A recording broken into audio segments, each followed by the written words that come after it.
Welcome my YouTube channel. Guys आज का most important विषय है वो है राजस्थान में आयोजित होने वाली असिस्टेंट प्रोफेसर भर्ती के संबंधित बारे में अपन पढ़ेंगे। तो आइए वन बाय अपन इसके बारे में पढ़ते हैं। गाइज जो अभी हाल में जो भर्ती जारी है सहायक आचार्य जिसे असिस्टेंट प्रोफेसर कहा जाता है, ये विभाग जो है कॉलेज शिक्षा विभाग से जारी हुई है और पदों की संख्या 1913 पद है। ये 1913 जो पद हुए हैं वो आरपीएससी के माध्यम से भरे जाएंगे। तो आरपीएससी है वो एग्ज़ाम कंडक्ट करवाएगी। एग्ज़ाम कंडक्ट कराने के बाद में फिर जो नियुक्ति है वो कॉलेज शिक्षा विभाग में एक सहायक प्रोफेसर के रूप में, जिसे सहायक आचार्य कहा जाता है, इसके रूप में नियुक्ति होगी। तो आइए सबसे पहले अपन करते हैं कि सहायक जो आचार्य भर्ती जिसे असिस्टेंट प्रोफेसर कहा जाता है, जो हाल में 48 विषय के लिए विज्ञप्ति जारी हुई है। ये 48 विषय के लिए जो विज्ञप्ति जारी हुई है, इसमें जो सहायक आचार्य के लिए मुख्य रूप से जो योग्यता क्वालिफिकेशन है वो किसी भी, चाहे वो सेंट्रल यूनिवर्सिटी में हो या किसी भी स्टेट गवर्नमेंट में हो, इसके लिए जो क्वालिफिकेशन है मुख्य रूप से पीजी होना चाहिए तथा पीजी से तात्पर्य MA master of art master of science होना चाहिए। ये पहला जो है एक सब्जेक्ट में मास्टरी होना चाहिए, एक सब्जेक्ट में क्या होना चाहिए, पीजी होना चाहिए। अर्थात पीजी अर्थात पोस्ट ग्रेजुएशन बोलो या MA of arts MA of science. अब इसके लिए जो है इन्होंने जो निश्चित कर रखा क्राइटेरिया वो है कि जनरल के लिए पीजी में अर्थात एमए एमएससी में 55% होना जरूरी है।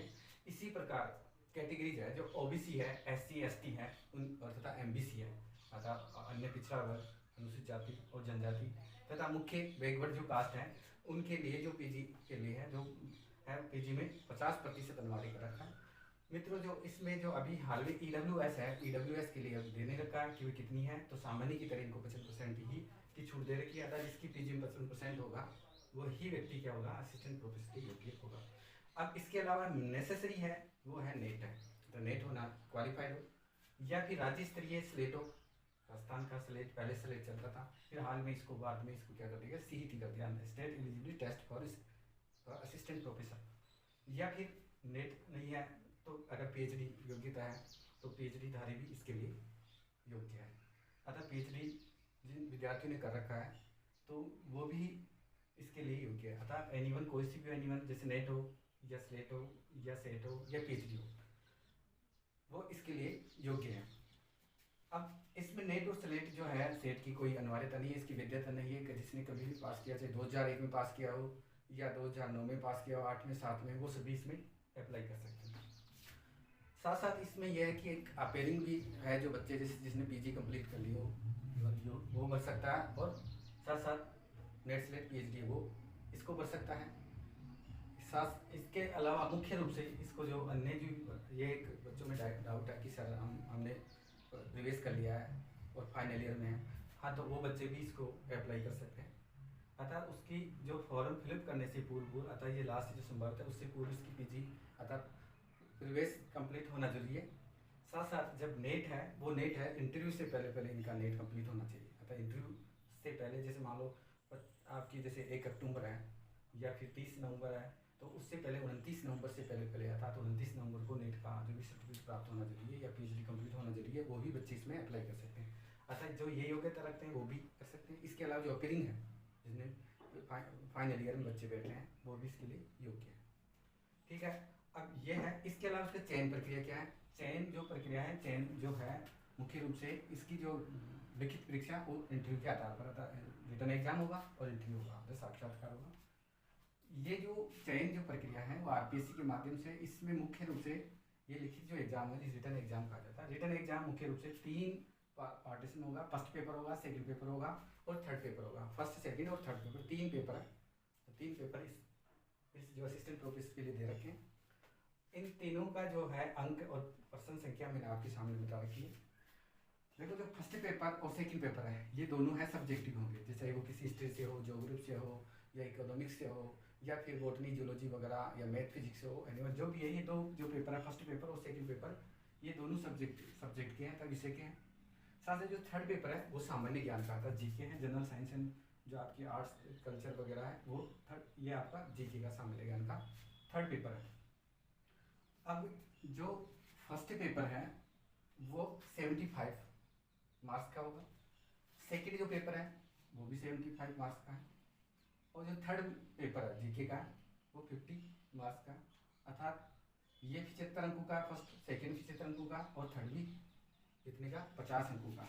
कुल टोटल मिलाकर अंक है जो टोटल अंक है, अर्थात मार्क्स है 200 नंबर का होगा, अर्थात 200 मार्क्स के हो गए, अंक है कितने टोटल 200 है तीनों। अब जो फर्स्ट पेपर होगा उसमें क्वेश्चन पहले जो भर्ती में 2018 में जो एग्ज़ाम लगी थी उसमें फर्स्ट क्वेश्चन जो फर्स्ट जो पेपर था, थर्ड 3 पार्ट है, फर्स्ट पेपर, सेकंड पेपर और थर्ड। फर्स्ट में क्वेश्चनों की जो संख्या थी 150, और टाइमिंग है जो अवधि है 3 घंटे का जो पेपर आएगा, नेगेटिव मार्किंग इसमें होगी।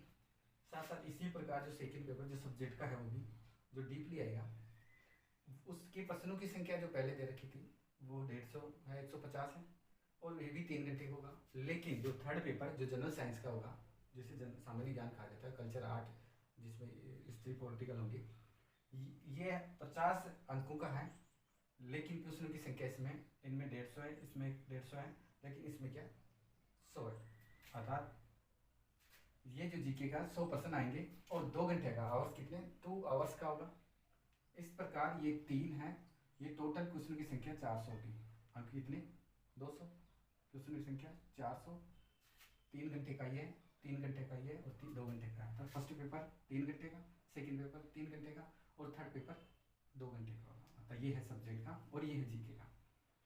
अब जो है जो थर्ड पेपर है, ये जो थर्ड पेपर मुख्य रूप से है, तृतीय पेपर जो सामान्य ज्ञान का होगा, इसके जो 5 यूनिट है, 5 इकाइयाँ हैं, प्रत्येक से क्वेश्चन आएंगे, और क्वेश्चनों की संख्या कितनी होगी, अर्थात 100 क्वेश्चन है तो 20 क्वेश्चन इससे आएंगे, अर्थात 20% यहाँ से आएंगे।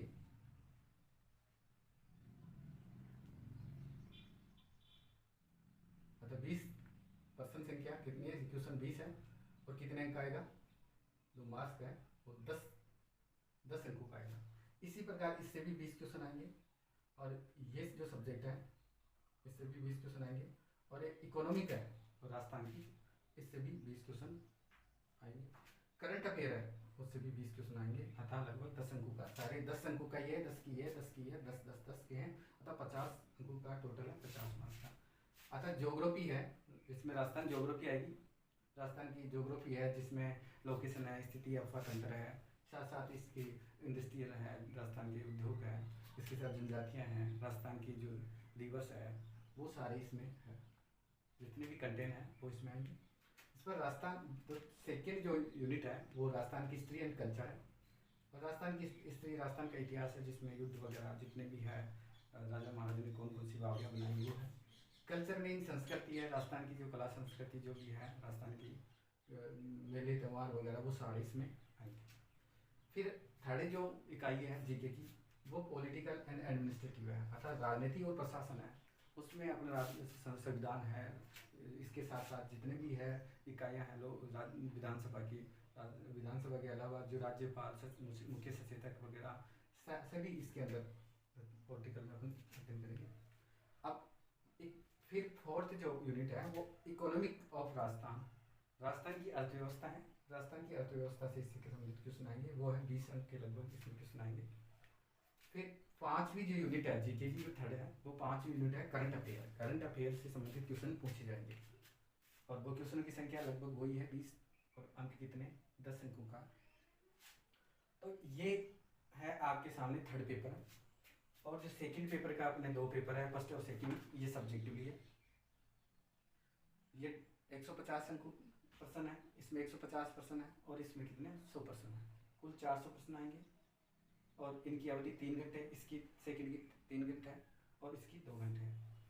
अब नेक्स्ट है इसी प्रकार, अब इसके लिए जो असिस्टेंट प्रोफेसर के लिए जो हाल में जारी हुई है विज्ञप्ति, उसके लिए आयु सीमा 21 वर्ष मिनिमम होना चाहिए, और मैक्सिमम 40 वर्ष है।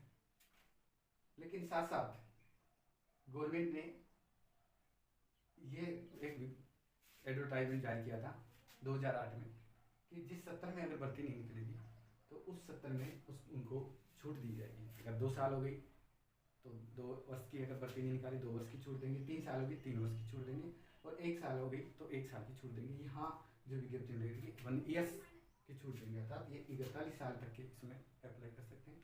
लेकिन जो कैटेगरी है वो कैटेगरीज वाइज उनमें छूट है। ST, SC, MPC, साथ साथ EWS, इनके लिए 5 वर्ष की छूट है, अर्थात आयु में अधिकतम आयु में 5 वर्ष की छूट है, अर्थात इनकी 45 साल हो गई, 45 ईयर्स हो गई। साथ साथ जनरल जो वुमेन है, सामान्य महिलाएं हैं, सामान्य वर्ग की जो महिला है वो उनको भी 5 वर्ष की शिथिलता छूट है। साथ साथ ये है जो अगर कैटेगरी की महिला जो SC, ST, OBC और EWS वुमेन उनके लिए 10 वर्ष है।